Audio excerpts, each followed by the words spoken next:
Hey everybody, well I dusted off the old TurboGrafx-16 collection for the winter and I've met a lot of great people and a lot of you have asked me what exactly my collection consists of and can I take a closer look at some of the stuff. So I thought we'd start off with a closer look at the TurboGrafx-16 system.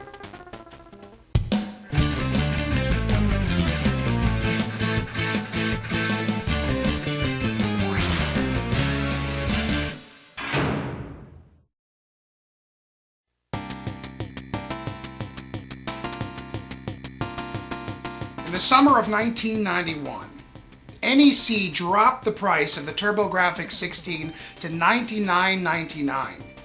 And the place that I was at, now it was either Babbage's or Toys R Us, I honestly cannot remember, it was so long ago, also gave you an extra free game along with the one that was included with the system to begin with. So basically that was 2 free games, one of your choosing, plus the TurboGrafx-16 system.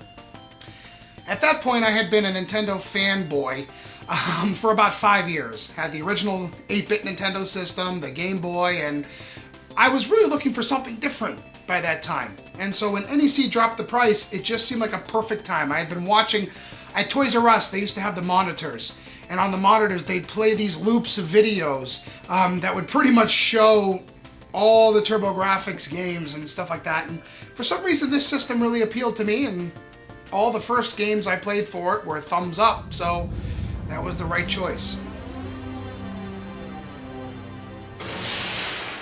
One interesting thing is that I started actually keeping track of the dates and stuff when I would get games. I have no idea why, I just used to write them down. Now it's kind of neat, so looking back at it, I got the TurboGrafx system July 10th, 1991. So this is essentially what I got along with the system on July 10th of 1991, which was 2 years pretty much after the system had been launched in America. This is the original box that my TurboGrafx-16 system came in. I don't remember anything ever really having a handle on the box before, so I thought that was kind of a unique concept that obviously has been used quite a bit now in some of the other systems and packaging. This box obviously is pretty beat up. It's got a little bit of water wear. It's been taped in the bottom corner here from some water damage. You can see a stain here on the left side, but if we open it up, there is no styrofoam. I don't have the original packaging. I actually use this to store my boxes. I save a lot of the boxes that I got and I break them down and I put them in here. I also have a couple other manuals and some other TurboGrafx stuff. So I actually use this as a storage for paperwork and things of that nature. But yeah, this is the original box. It's got kind of a goofy front with the kid just super excited here. But it was called the TurboGrafx-16 Entertainment Super System. And this, my friends, is the TurboGrafx-16 system. Now it looks a little funny because there's supposed to be a little tab that actually goes over here and covers this back port. If you take a look at some of the other diagrams, there's a little plate that goes back here to kind of finish the mold and design, and it makes the TurboGrafx look a lot more boxier and a lot better. Obviously I have lost this, and that's essentially because in the back here is where you plug in the CD system, and the CD system connects right to this rear port, and because I always had my CD system connected to it, I ended up losing that little back plate. I had it for the longest time though. Okay, if we take a closer look at the front of the system here, you'll notice we have your power button. Essentially that's on and that's off. This slot here is where the game itself slides into. We also have your controller port.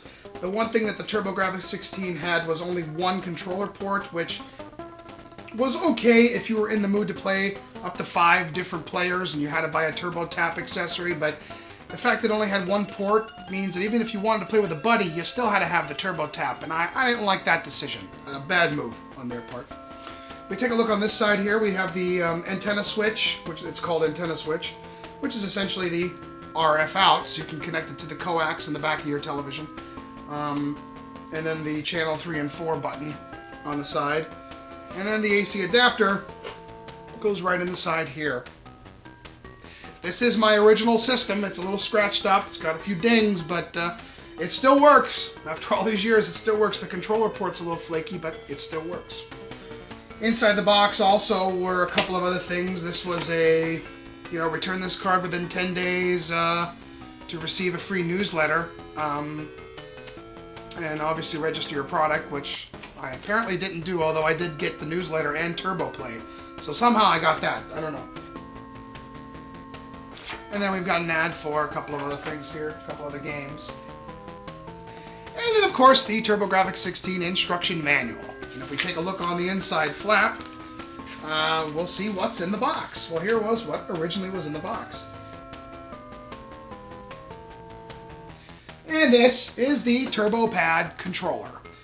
It's essentially very similar to the other controllers that were out at the time by Nintendo, by Sega. It has, a pretty comfortable thumb pad, select, run, buttons 2 and 1. And then the nice part about it was it had turbo switches built in. And that was kind of the neat thing about the TurboGrafx-16 is it came standard with turbo switches automatically. And of course we have the Packin game Keith Courage in the Alpha Zones, which is an okay choice for a Packin game. There are better ones they could have used. And here is the actual game. It's essentially credit card size. They're very thin, and this one is interesting because it doesn't have a little holder. Usually they have little holders that hold the chips. It actually has a piece of sticky glue here. Funny enough, it actually works. So, and there were a list of games that you could choose from. A lot of the earlier games you could choose from. And I decided on Alien Crush because I'm obviously a pinball guy, and so I decided on Alien Crush, and this is my original Alien Crush from the first minute I brought the system home, and this was awesome.